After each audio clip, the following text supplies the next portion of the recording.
Halo semuanya, selamat datang di channel saya, Alfi Abdul Afif, tempat di mana kalian bisa menemukan panduan lengkap dan tips praktis seputar software Accurate. Khusus buat kalian yang baru pertama kali menonton, atau yang baru memulai trial Accurate online-nya, saya punya tawaran spesial untuk kalian. Kalian bisa mendapatkan konsultasi gratis dengan saya untuk memastikan kalian memanfaatkan fitur Accurate online dengan maksimal. Jadi, kalau kamu ada pertanyaan atau butuh bantuan seputar penggunaannya, langsung aja boleh hubungi saya di kolom deskripsi di bawah ini ya. Saya siap membantu kalian agar mencapai efisiensi maksimal dalam bisnis kalian dengan software Accurate. Yuk subscribe channel saya dan aktifkan lonceng notifikasinya ya. Oke, mari kita mulai pembahasannya. Simak video ini sampai habis ya. Halo semuanya, balik lagi bersama saya Afif dari tim Accurate. Pada video kali ini saya akan mempresentasikan Accurate online untuk perusahaan dagang, retail ataupun trading ya teman-teman ya. Oke, jadi langsung aja. Ini saya sudah masuk ke dalam database Accurate online-nya ya, database sampel yang sudah saya buat. Di database masih kosong. Oke, nah langsung aja. Oke, yang di sebelah kiri ini biasanya kita sebutnya modul ya teman-teman ya. Nah, di sini ada modul pengaturan, perusahaan, buku besar, kas dan bank, penjualan, pembelian, persediaan, aset tab, smart link text, sampai ke daftar laporan ya teman-teman ya. Nah, kalau misalnya kita klik modulnya, dia di dalamnya berisi fitur-fitur. Nah, ini saya klik modul penjualan. Nah, di sini ada fitur penawaran sampai ke penerimaan penjualan dan smart link e-commerce. Seperti itu ya teman-teman ya. Oke, nah sebelum kalian memulai Accurate online, kalian perlu siapkan 5 master data nih teman-teman. Jadi yang pertama itu akun COA, sudah pasti ya.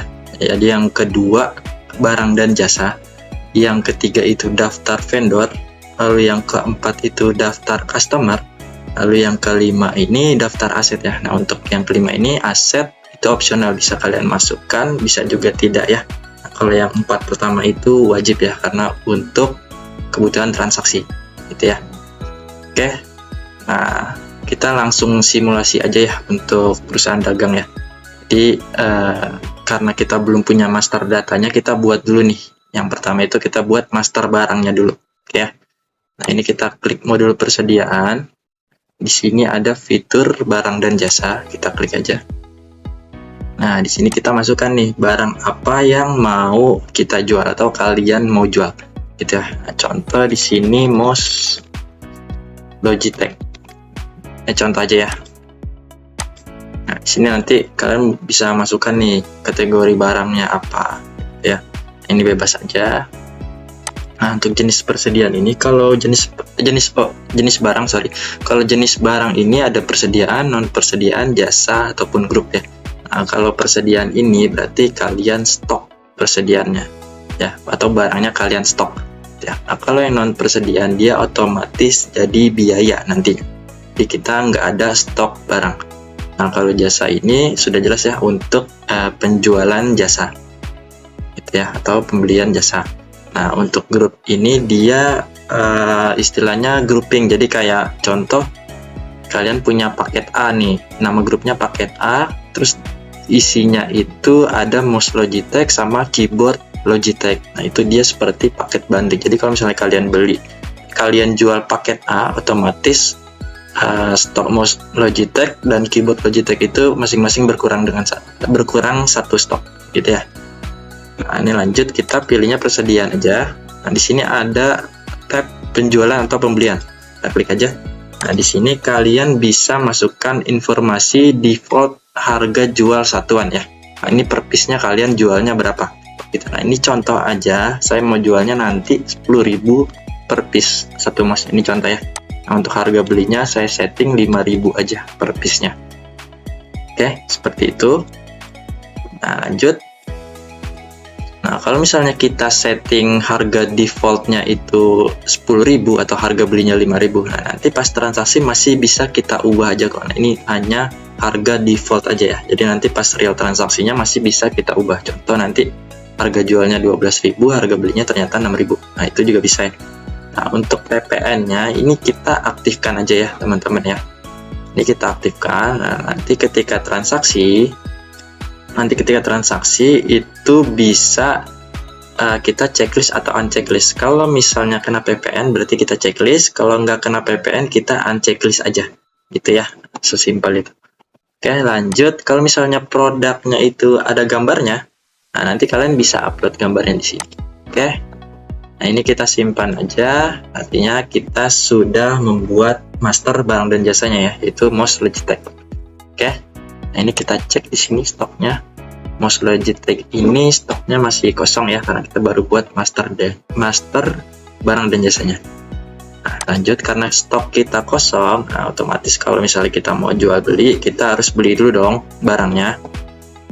Nah, caranya gimana? Kita ke modul pembelian aja. Nah, kita beli barangnya ke vendor, gitu ya. Nah, di Akuret ini kita ada beberapa fitur nih. Yang pertama pesanan pembelian atau PO. Nah, di sini ada penerimaan barang atau receive item. Nah, di sini ada invoicing atau faktur pembelian. Nah, di sini ada purchase payment ya, atau pembayaran pembelian, gitu ya. Nah, kalau misalnya di perusahaan kalian itu kalau pesan barang harus PO dulu, nah di sini bisa ya. Tapi kalau misalnya di perusahaan kalian pas pesan barang tuh kalian langsung datang ke tokonya nih. Nah, kalian datang ke tokonya, terus kalian langsung bawa barangnya. Nah, itu bisa ya. Jadi langsung aja loncat ke invoice atau faktur pembelian. Jadi nanti pas faktur pembelian kalian beli barangnya lalu kalian langsung lunasin. Nah, itu namanya langsung pelunasan aja. Jadi faktur pembelian sama pembayaran pembelian aja.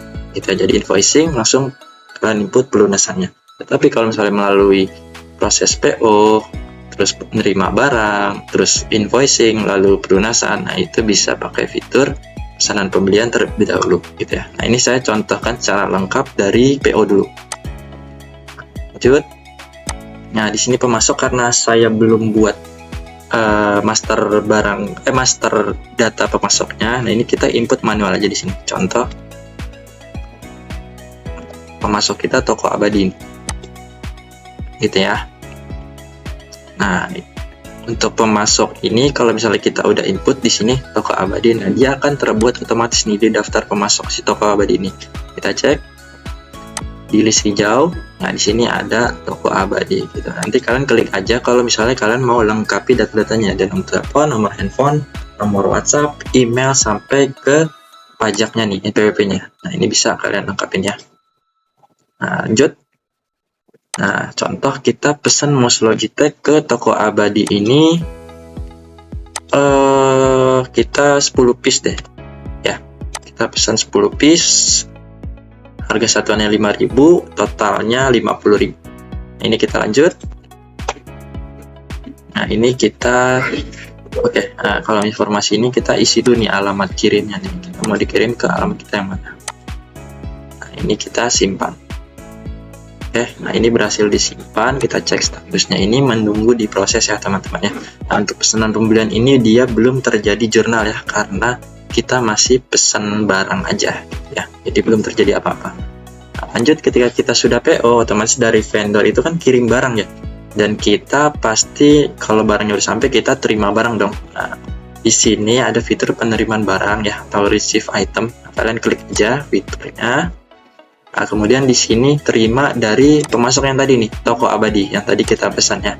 Nah, untuk nomor terima ini adalah nomor surat jalan biasanya dari vendornya. Nah, ini kita isi aja. Nah, lalu di sini kita nggak perlu nih input barangnya lagi, Most Logitech 10 piece. Karena tadi kan kita udah pesan PO ya. Nah, kita tinggal klik ambil aja, ambil dari pesanan atau PO.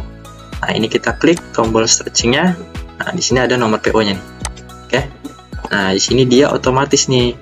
Nah, kita tinggal klik lanjut aja. Ya. Tinggal klik lanjut. Nah, di sini kita tinggal simpan aja. Tinggal simpan.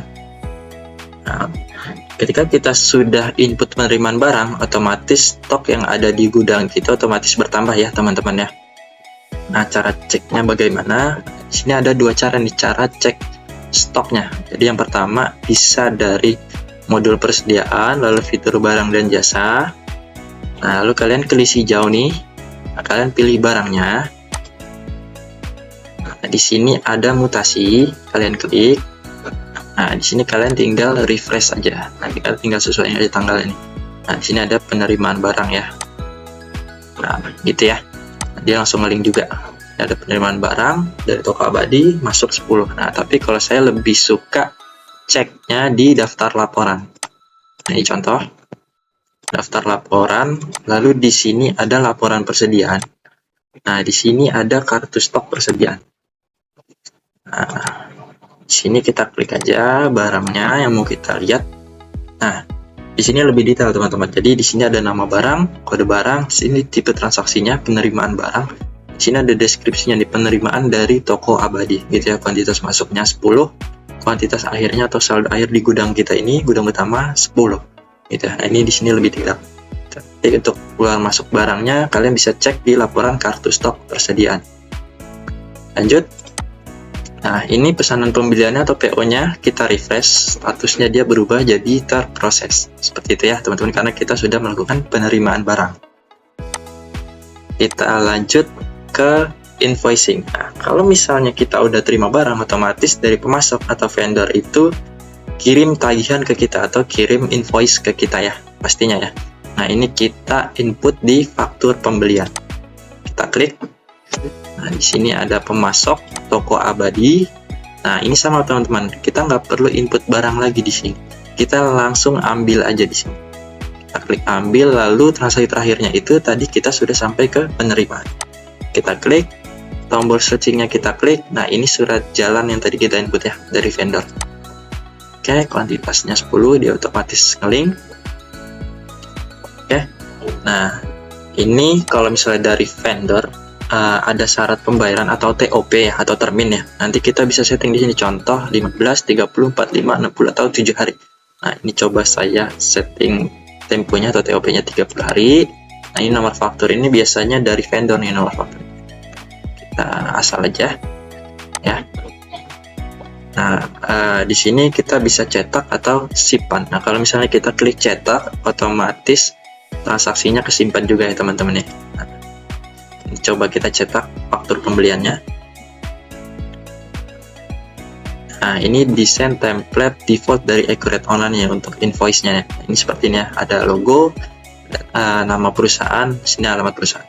Nah, nanti di sini bisa kalian sesuaikan nih, bisa masukkan logo, terus jadi nama perusahaan bisa kalian ganti, atau nanti field-fieldnya mau kalian sesuaikan nih, contoh nama barangnya mau di paling kiri. Nah, itu bisa juga ya, kalian bisa. Ini masih fleksibel sesuai dengan kemampuan variabel yang ada di Accurate Online. Seperti itu. Oke, lanjut. Ketika kita sudah buat invoice atau faktur pembelian, otomatis kita punya hutang nih ke vendor toko abadi karena kita baru ditagih nih. Karena kita baru buat tagihannya atau kita baru input tagihannya, kita belum melunaskan nih atau kita baru ditagih nih. Ya. Nah, cara cek hutang kita itu bagaimana sih? Kita bisa cek hutang-hutang kita ke vendor. Kalian tinggal ke daftar laporan aja. Di sini ada laporan utang. Nah, kalian klik faktur yang belum lunas. Di sini kalian tampilkan. Nah, di sini tertera vendor toko abadi. Nah, ini nomor invoice-nya ya. Nah, ini jatuh temponya tadi saya buat ya. Tanggal pembuatan input fakturnya itu 26 Agustus, jatuh temponya itu di 25 September ya, 30 hari ya, sesuai TOP yang saya setting tadi. Nah, ini jumlah utangnya. Kalau misalnya kalian bingung, ini kita utang 50.000 transaksi apa ya, kalian tinggal klik aja nomor invoice-nya. Nah, dia otomatis nge-link ke transaksinya. Seperti itu ya teman-teman ya. Ya, lanjut, singkat cerita, kita udah dikirim tagihan, lalu kita mau lunasin hutangnya nih. Nah, ini gampang banget, masuk lagi ke modul pembelian. Di sini ada fitur pembayaran pembelian ya. Kalian klik pembayaran ke toko abadi pastinya ya. Nah, di sini kalian pilih nih, kalian mau bayar pakai bank kalian, contoh BSI, BCA, BRI Mandiri. Ini bebas aja ya. Ini contoh BCA. Di sini ada tombol ambil ya. Tombol ambil ini untuk memanggil faktur-faktur yang masih outstanding atau masih faktur yang masih belum lunas ya. Tapi kalau misalnya kalian masih banyak faktur outstanding atas vendor, nah ini contoh kan vendornya toko abadi ya. Nah, nanti di sini tuh invoice-nya yang muncul ini atau faktur yang outstanding ini muncul atas toko abadi aja. Kalau ada 5, nanti di sini bakal runut ada 5 ya. Fakturnya bisa kalian bayar sekaligus atau satu-satu ya. Nah, untuk faktur ini bisa kalian bayar secara parsial juga, contoh 25.000 dulu atau 10.000 dulu, sisanya nanti menyusul, itu juga bisa ya. Nah, ini contoh, kalau misalnya kalian mau bayar 25.000 dulu, tinggal edit aja nominalnya, tinggal kalian ganti aja. Tapi contohnya di sini kita lunasin aja ya teman-teman. Nah, jangan lupa kita klik hitung nilai pembayaran untuk mengkalkulasi nilai pembayarannya agar sesuai ya. Nah, ini kita simpan. Oke. Nah, ketika kita sudah input pembayaran pembelian, otomatis utang kita sudah lunas ya, karena kita sudah melunasinya di fitur pembayaran. Kita cek lagi daftar utang kita di sini ya. Laporan utang, di sini faktur belum lunas. Nah, otomatis dia pasti akan hilang teman-teman, karena kita sudah melunasi utang kita ke vendor tersebut atau vendor toko abadi tadi ya. Oke, lanjut. Kita cek dari sisi neraca ya teman-teman ya. Cek. Nah, di sini ada jumlah persediaan 50.000. Kenapa 50.000? Karena kita punya stok 10 mouse Logitech ya. Satuannya itu kan tadi harga modalnya 5.000 ya.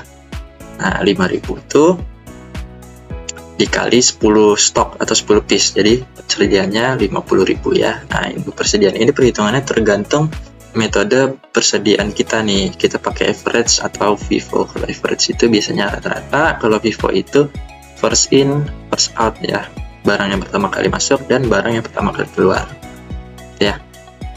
Oke, nah untuk Bank BCA ini kenapa minus 50.000? Karena sebelumnya stok kita atau saldo kita sebelumnya itu 0 ya teman-teman. Terus kita bayar untuk pembelian mouse Logitech senilai 50.000 atau 10 piece ya, dengan satuannya 5.000. Jadi saldo kita minus 50.000 nih gitu ya, tapi nggak apa-apa. Nah, ini kita lanjut. Nah, kita kan udah punya 10 stok mouse Logitech ya teman-teman ya. Artinya kita udah bisa nih jual ke customer kita nih.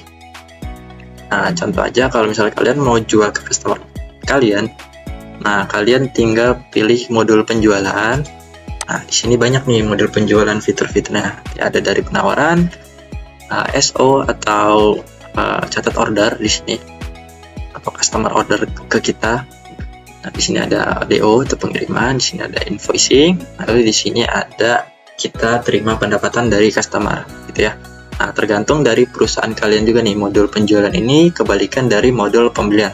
Nah, ini tergantung dari alur perusahaan kalian. Nah, contoh, biasanya di perusahaan kalian ini pakai quotation dulu atau enggak, atau penawaran dulu atau enggak, atau langsung catat order aja, atau catat PO aja dari customer. Nah, itu tergantung dari alur perusahaan kalian. Atau misalnya kalau misalnya customer langsung datang ke toko kalian nih, mereka langsung beli, nah otomatis kalian langsung input di faktur penjualan, lalu penerimaan pendapatan gitu ya.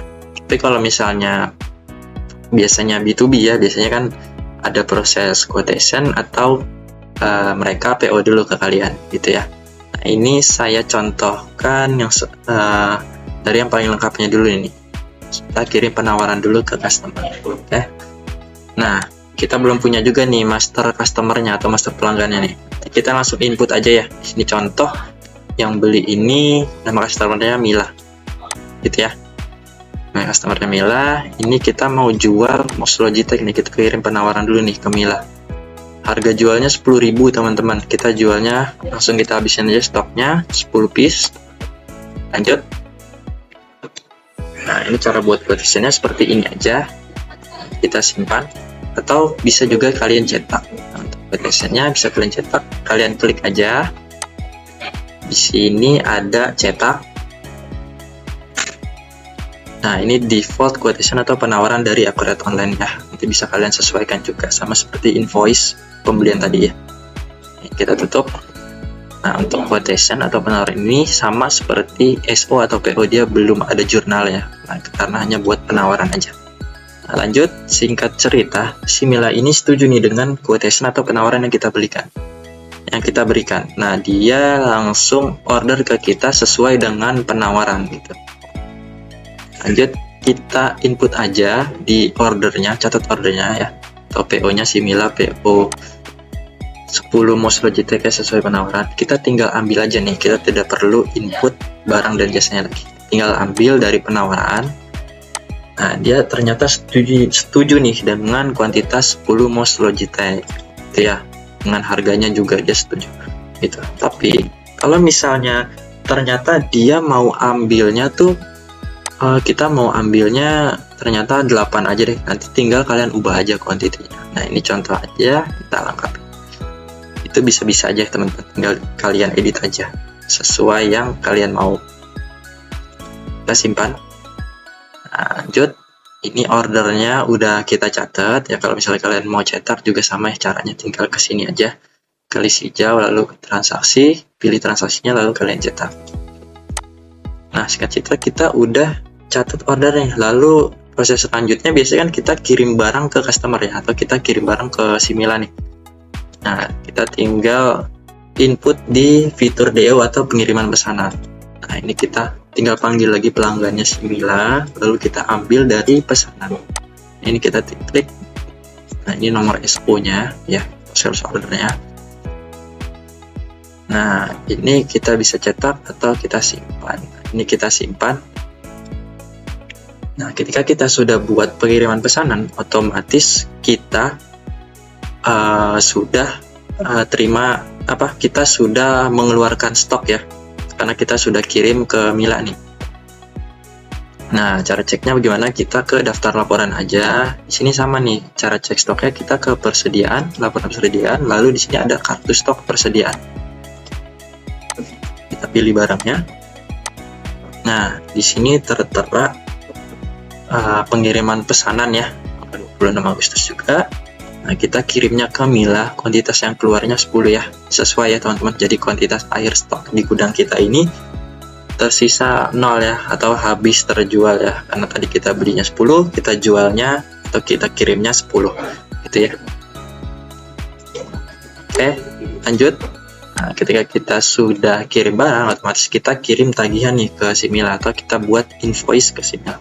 Nah, kalian tinggal pilih fitur faktur penjualan, kalian pilih pelanggannya lagi Simila, lalu kalian ambil dari pengiriman gitu ya.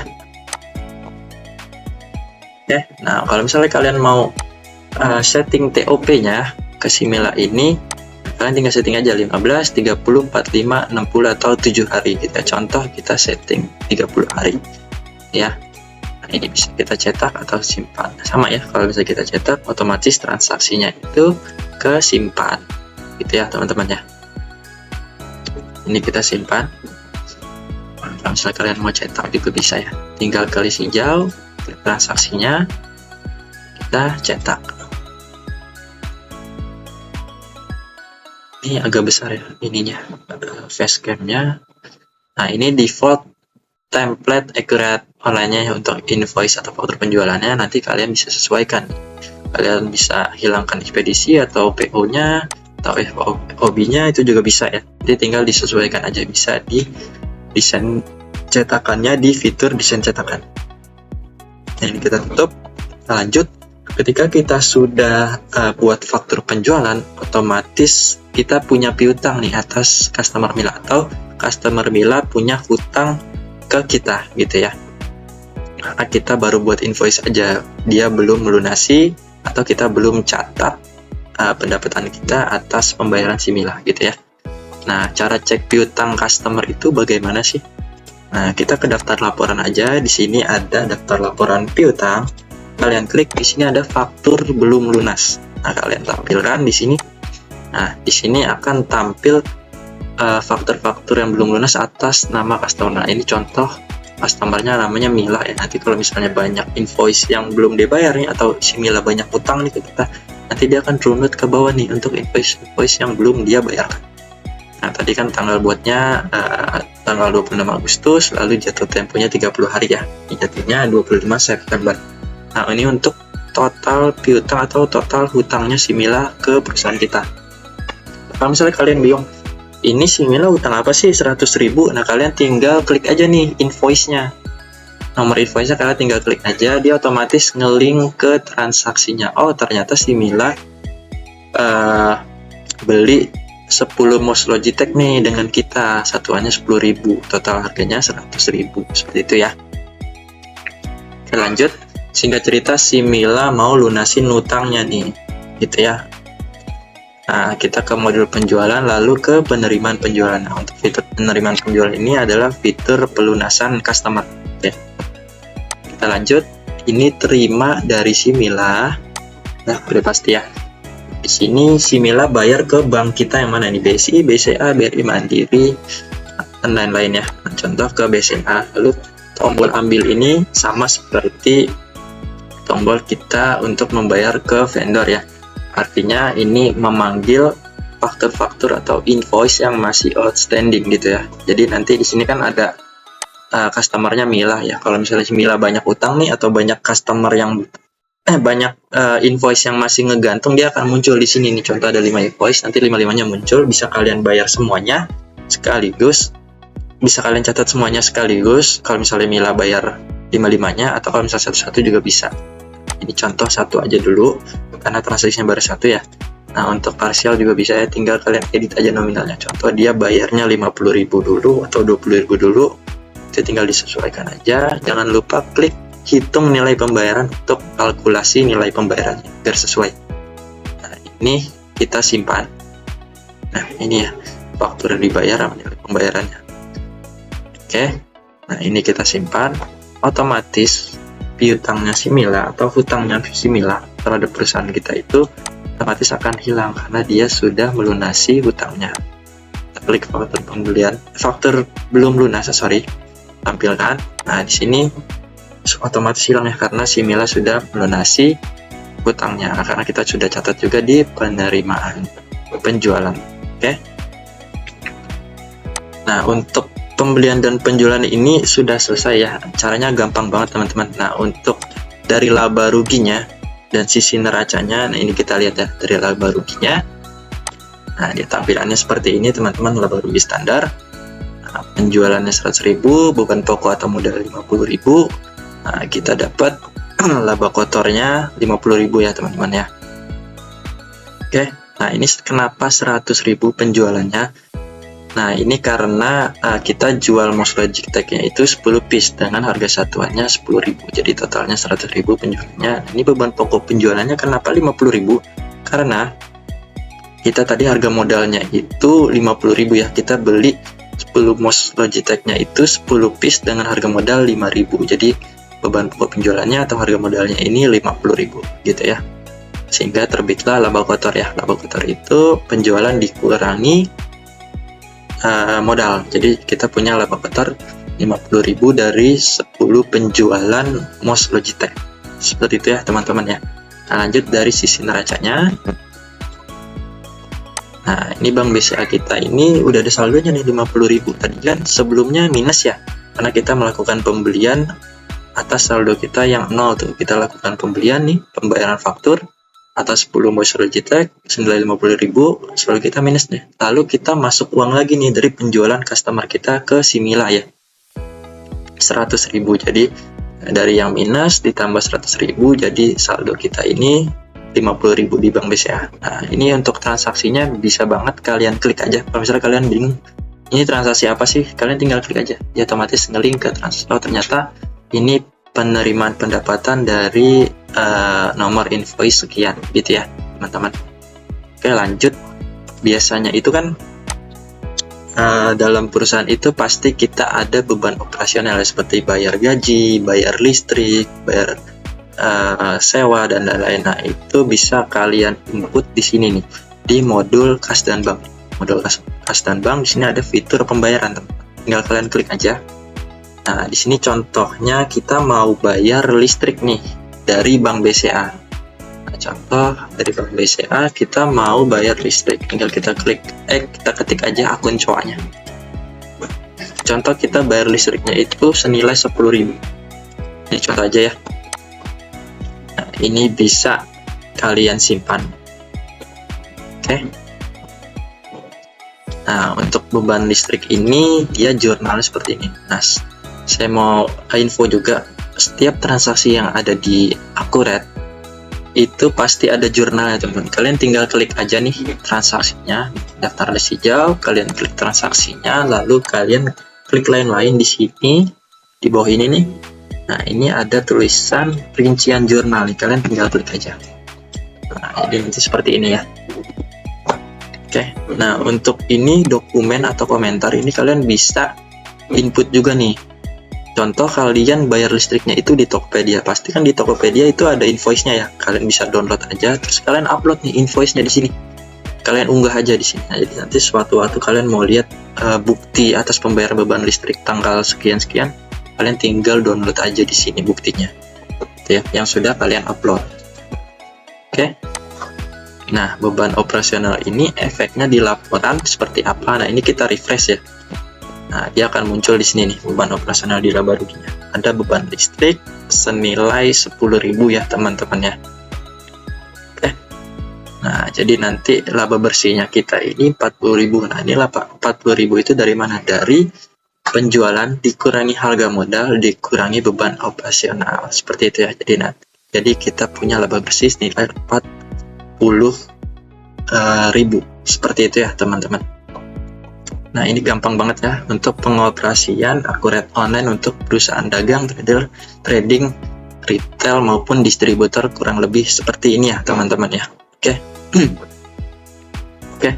Nah, kalau misalnya ada yang mau ditanyakan dari kalian, tinggal tulis di kolom komentar aja ya. Nah, sekian video tutorial dari saya, presentasi Akuret Online untuk perusahaan dagang, retail, trading, ataupun distributor. Terima kasih teman-teman sudah menonton. Sampai jumpa di video saya selanjutnya. Terima kasih semuanya.